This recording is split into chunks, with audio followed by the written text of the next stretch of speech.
Hey friends, what if tomorrow you woke up and found that all your time had quietly slipped away? What if you suddenly realized you could never get those lost hours back? In today's story, one man learns this painful truth in the most emotional way. Stick around. This story might just change how you live every single day. Hello everyone, and welcome to 10-Minute English Stories. I'm so glad you're here. This channel is made for you. Simple English stories that help you learn new words, practice listening, and feel inspired at the same time.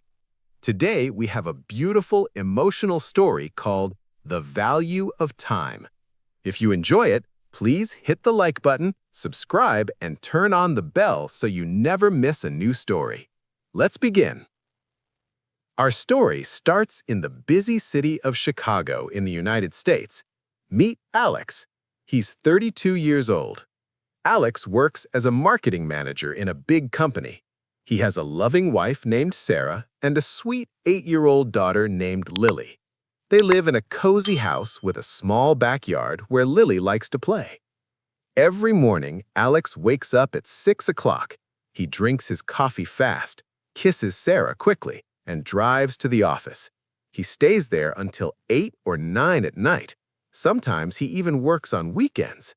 Alex dreams of a big promotion, more money, and a better life for his family.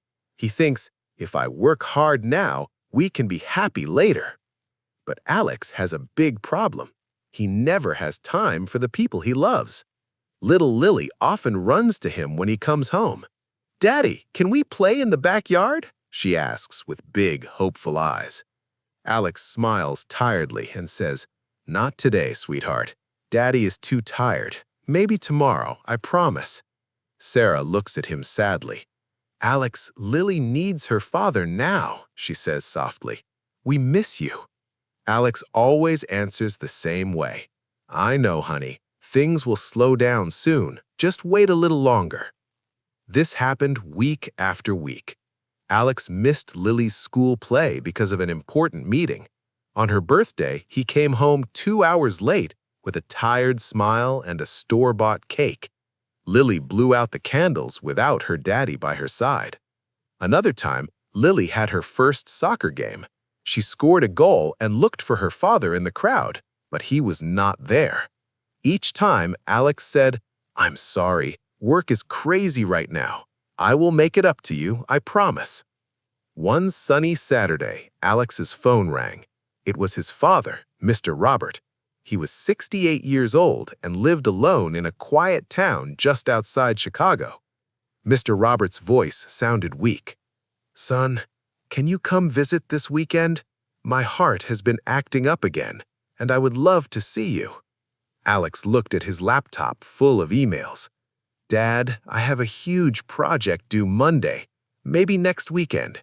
His father said gently, "Okay, son, I understand. Take care." But Alex could hear the sadness in his voice. Days turned into weeks. Alex kept working harder and harder. He got a small promotion and felt proud. "See, Sarah? All this work is paying off," he said one night. Sarah smiled, but her eyes looked tired. Lily stopped asking Daddy to play. She just drew pictures of their family, pictures where Alex was always small and far away. Then, one cold Tuesday evening, Alex's phone rang again while he was still at the office. It was the hospital. "Mr. Alex, this is about your father. He had a heart attack. Please come quickly." Alex's heart stopped. He grabbed his coat and ran to his car. The drive to the hospital felt like the longest drive of his life. As he drove through the dark streets, memories came flooding back. He remembered when he was a little boy. His father took him fishing every Sunday. They sat by the river for hours, talking and laughing. His father never said he was too busy. Alex remembered his father teaching him to ride a bike, staying up late to help with school projects, and always being there with a hug when Alex felt sad. "Why didn't I visit him more?" he whispered to himself. Tears filled his eyes. "I kept saying later, but later never came." When Alex finally reached the hospital, His father was lying in a white bed. Machines beeped softly around him. Mr. Robert looked small and pale, but he smiled when he saw his son. Alex sat down and took his father's hand. "Dad, I'm so sorry," he said, his voice shaking. "I should have come sooner. I wasted so much time." Mr. Robert squeezed Alex's hand weakly. "Son, listen to me. Time is the only thing we cannot buy. I am not angry. I just want you to learn this before it's too late. Every minute you spend with your wife and daughter is a minute you will never regret. Money comes and goes. Jobs change. But the moments with your loved ones, those are the real treasures." Alex cried like a child. "Dad, please don't leave me. I promise I will change. I will come visit every week. I will play with Lily. I will be home for dinner. Just get better, please." His father smiled again. "I love you, son, and I believe you." The doctors worked hard that night. After many hours, they told Alex that his father would live. Mr. Robert needed rest and medicine, but he was going to be okay. Alex stayed at the hospital all night. The next morning, when Sarah and Lily arrived, Alex hugged them tightly. "I'm sorry I was gone so much," he told them. "From now on, family comes first." Alex went back to work, but he changed everything. He stopped staying late at the office. He left early enough to have dinner with Sarah and Lily every night. On weekends, they went to the park, played soccer, and visited Grandpa Robert together. Lily's drawings now showed a big, happy family, with Daddy right in the middle. Sarah smiled more than she had in years, and Alex felt lighter and happier than ever before. He even started telling his friends at work, "Don't wait until tomorrow to spend time with the people you love. Time is the one thing you cannot get back."